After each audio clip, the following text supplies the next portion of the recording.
let's go to watch-along mode. So I'm going to explain how this works for us when we do watch-alongs. So on YouTube, we have a copyright issue. I have to put it real tiny in the corner, and you guys got to just zoom in.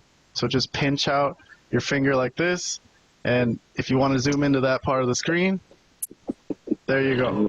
So that's just how we're going to do watch-alongs on this show. So I want to... Standing by right now. Mr. Cornette, why aren't you out here? This is like watching two of your kids fight. I didn't want to pick sides. I don't want to cause any more trouble. If this isn't proof that the WWF is against Camp Cornette, I don't know what does. Because first Vader beats Shawn Michaels not once, but twice in the same night and doesn't get the title and then doesn't get a rematch with Shawn in Philadelphia and in your house. Then Clarence Mason out there trying to slip in my back door, steal my talent.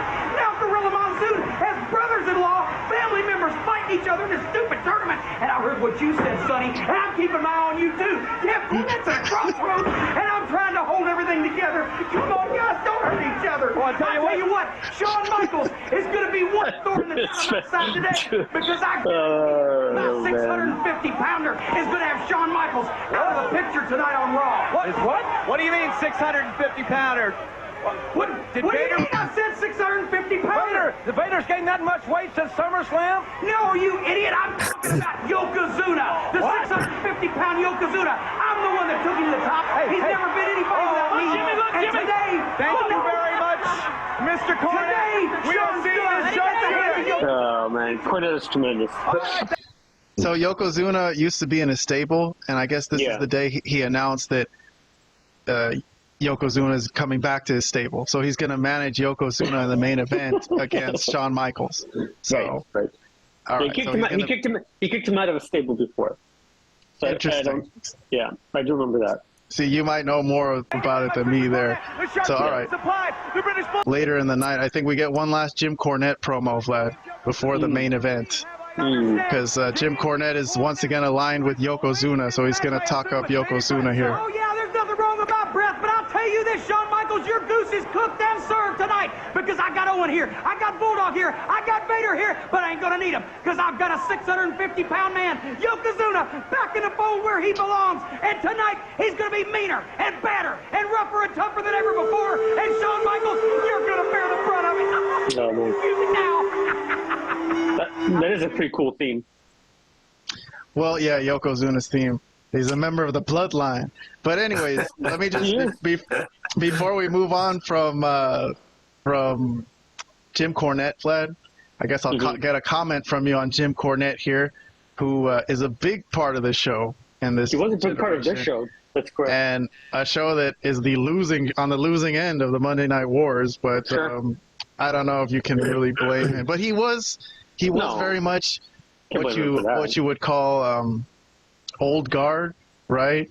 Like when there's the new generation is coming up, NWO is super cool, they're rebellious, and then here's this guy from the nerdy guy from the 80s, who's, I don't know if you would say he's holding this show back in a way, even though he's really great. Like obviously he's cutting promos, he's spot on, he's really funny, but it's just maybe not what they need at this time to compete with WCW. I don't know if you got any comments on that.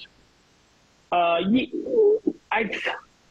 think there's something to be said about that. I guess I think he could be used in any era, to be honest, as a heel manager. But I probably wouldn't make him as goofy as he appears here, specifically in this episode, where he's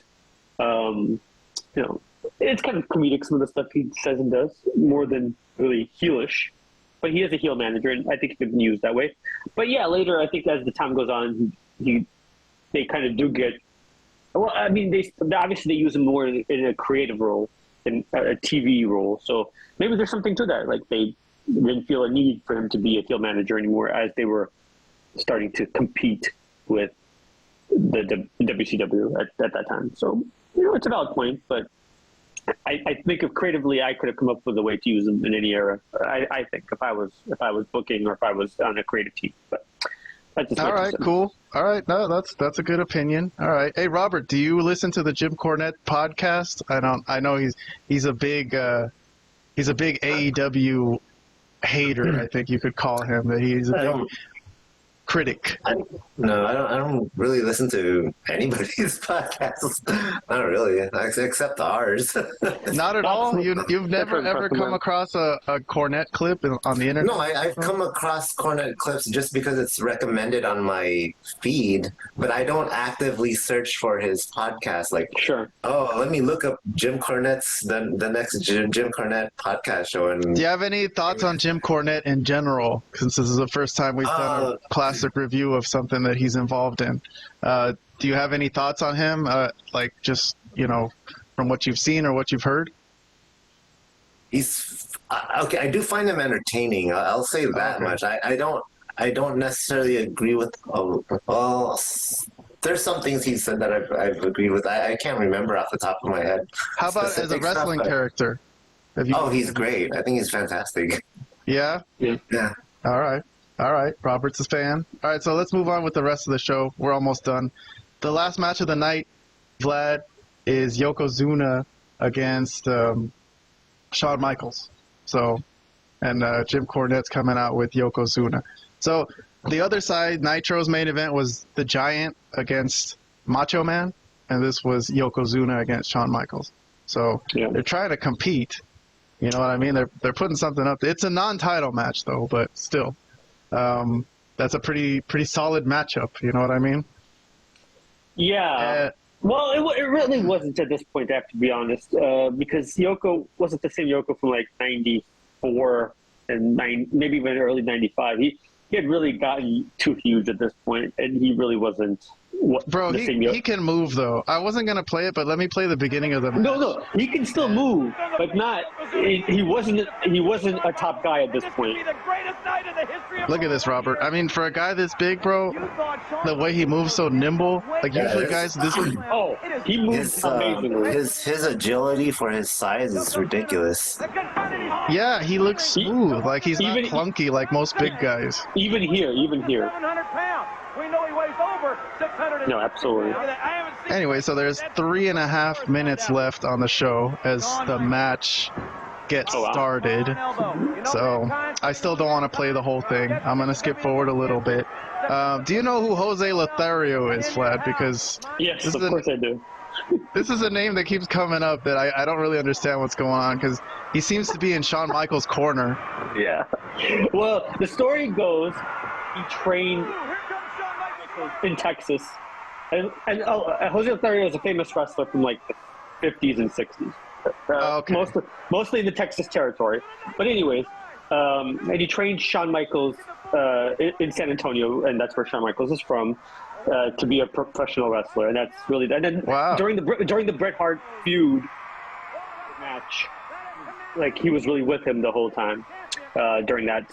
But I think soon he kind of disappears. I don't think he's there for too much longer after this. Like maybe the next couple months he should not be there. As far as I remember, they cut the cord on that. Well, that's a good explanation for me then, because it makes what happens here coming up make a lot more sense to me. So, let's see, Jim Cornette. I'm waiting for Cornette to come out. So, there he is. Excuse me. Did you see that? A cheap shot by Cornette. A cheap shot. He came out smiling with the sole intention of kicking Jose Lothario's ass. So Shawn Michaels chases him off, and Cornette got some shots in on Lothario. But the match is going to continue, and Shawn Michaels is going to win the match, and that's the end of our show. So I guess I'll just let the show run out on silent while I get some closing comments from you guys on what are your overall thoughts. We've been watching WCW, Robert, so you've had a sense of what WCW was like in this exact generation. Like we said, we reviewed the exact Monday Nitro that aired up against this. The link is in the description below. But Robert, so since you've had a sense of WCW from this time and WWF at this time, what are your thoughts? Okay, so at that time, I was actively watching WWE. I only watched WCW off and on, so I wasn't overly familiar with all the angles, but based on our last, reviews for WCW for like this period, the angles were definitely more interesting for WCW as compared to WWF. So I can definitely see why they were winning the Monday Night Wars. I mean, this was still a decent episode of Raw. I can't really hate on it too much, but Nitro is better. All right, Vlad. It's up to you to close out the show then. Final thoughts for the night. This is our first classic review that we've done in a while. I think it was cool. I think it was fun. I like to see your reactions on some of the things that happened on this show. But there was a super kick, so Shawn Michaels wins this non-title match to end the show. But Vlad, the wrestling expert, go ahead, please. Yeah, I mean, I basically agree with Robert on this one. This was a solid show. Some cool things happened. Some fun interviews and promos with the Paul Bear stuff, Jim Cornette, as a character, and all that happened there. But overall, they weren't where they needed to be to compete with WCW yet. I still think they were figuring out how they were going to go about fighting this NWO thing that was happening, because they still were kind of stuck in certain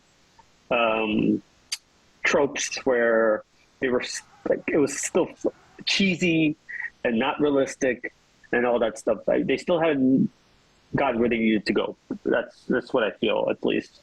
They will, but it's going to take, I guess it's going to take some more time. When exactly it happens, I guess we could find out together, because I don't remember the specific show where I'm like, yes, now they're ready to go. Now let's do this. Now the two shows are truly at war.